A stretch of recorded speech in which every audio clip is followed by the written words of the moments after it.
यस्सु के अजीम जलाली और फ़तहमंद नाम में आप सभी बहनों और भाइयों की सलामती हो। मैं आपका होस्ट पास्टर इमरान शौकत मसीह, चेयरमैन लाइफ ब्रिज टीवी, आपकी खिदमत में एक नई एपिसोड के साथ और एक नए मेहमान के साथ हाजिर हूँ। आज हमारे साथ खुदा की खादमा मौजूद हैं, हमारी बहन है और खुदावंद ने इनको बहुत बरकत दी है और ये खुदा की खिदमत कर रही हैं। मैं चाहता हूँ कि ये खुद अपना तारुफ करवाएं ताकि मज़ीद इनके बारे में जाना जा सके। मसीह में सबको सलाम। मैं खुदा की खादमा मिसिस पास्टर शाहिद और हमारा तल्लक God blessing ministry Rawalpindi Azizabad से है और मैं मुबशरा के तौर पर काम कर रही हूँ और मेरा नाम मिसिस फौजिया शाहिद है। थैंक यू सिस्टर जी, आपको खुदावंद और ज़्यादा बरकत दे। और हम आपको वेलकम करते हैं आज लाइफ ब्रिज टीवी में, और ख़ास तौर पर कारवाने रूह कुद्स, जैसे मैंने आपको पहले से बता दिया कि कारवाने रूह कुद्स में हम आपसे 2 सवाल करेंगे। तो मेरा पहला जो सवाल होगा वो ये होगा कि मुझे बताएं पाक रूह का बपतिस्मा क्या है, या पाक रूह के बपतिस्मे से क्या मुराद है? पाक रूह के बपतिस्मे का मतलब है कि रूह का लिबास, यानी कि नए सिरे से जन्म लेना, खुदावन में नए सिरे से पैदा होना।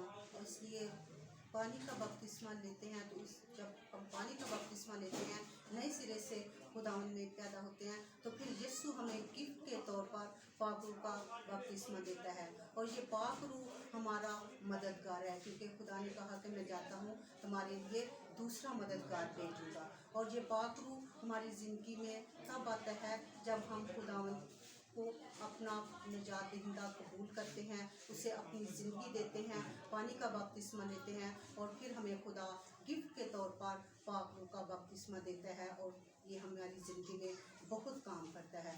रूह तो एक है, लेकिन नेमतें तरह तरह की हैं, किसी को प्रस्तश की, किसी को कलाम की, और किसी को शिफा की है। तो ये बहुत ज़रूरी है।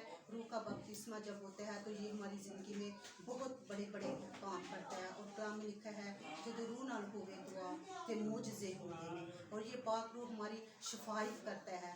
जब हम उसकी हुजूरी में जुटते हैं, जब हम दुआ करते हैं, तो पाक रूह हमारी खुदा से हमारी शफायत करता है, और फिर हमारी ज़िंदगी में बहुत बड़े बड़े काम होते हैं। और हमारी ज़िंदगी यीशु के जलाल के लिए हम अपने आप को इस्तेमाल करते हैं, और खुदावंद हमें तरक्की, सरफराजी, बहाली देता है। तो ये तब भी होता है जब हम खुदा की हुजूरी में जुटते हैं और पाक रूह हमारे साथ होता है। आमीन। थैंक यू बहन जी, प्रेज द लॉर्ड। खुदावंद आपको बरकत दे। आपने बहुत ही खूबसूरत और आसान और सादा अल्फाज में हमें बताया कि पाक रूह का बपतिस्मा बेसिकली है क्या। और मेरा दूसरा जो सवाल होगा वो ये है कि आप हमें बताएं गैर ज़ुबान जो है, क्या आया कि गैर ज़ुबान जो है वही सिर्फ़ और सिर्फ पाक रूह का बपतिस्मा कहलाता है, या इसके अलावा भी कुछ है? अच्छा साहब, ये पाक रूह का बपतिस्मा जो है ये गैर ज़बान में भी होता है, और ये तरह तरह के हैं। लेकिन जब पाक रूह का बपतिस्मा होता है तो गैर ज़बानें उतरती हैं। कलाम में लिखा है कि जब 120 की क्लास तादाद में दुआ कर रहे थे, जमात में दुआ कर रहे थे, तो उन पर पाक रूह नाज़िल हुआ और वो गैर ज़बानें बोलने लगे।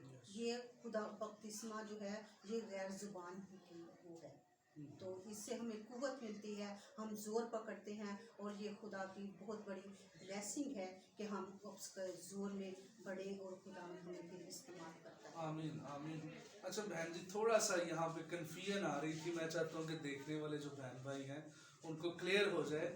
तो जैसे आपने पहले फरमाया कि गैर ज़ुबान में भी पाक रूह का बपतिस्मा होता है और उसके अलावा भी है, लेकिन बाद में आपने कहा कि गैर ज़ुबान में ही जो है वो पाक रूह का बपतिस्मा है। तो काइंडली इस बात को क्लियर करें, क्या सिर्फ और सिर्फ गैर ज़ुबान जो है वही पाक रूह का बपतिस्मा है, या उसके अलावा भी है? इसको और आसान अगर मैं करूं तो इस तरह से करूंगा कि अगर किसी बहन या भाई ने पानी का बपतिस्मा लिया हो और उसके बाद उसको पाक रूह का बपतिस्मा तब मिलता है जब उसके ऊपर गैर ज़ुबान ठहर दी, आप इस बात की सपोर्ट में हैं? जब पाक रूह करता है तो एक तो इंसान कंपमाने लगता है, लू कंडे खड़े हो जाते हैं, और गैर ज़बान बोलने लगता है, जिस्म कांपता है, और आंसुओं से भी ब्लेसिंग होती है। ये इस पाक रूह की अलामतें हैं। निशाना हाँ जी, सही, यानी गैर जुबान जो है हाँ जी, वही पाक रूह का बपतिस्मा है, जी ऐसा ही। जी।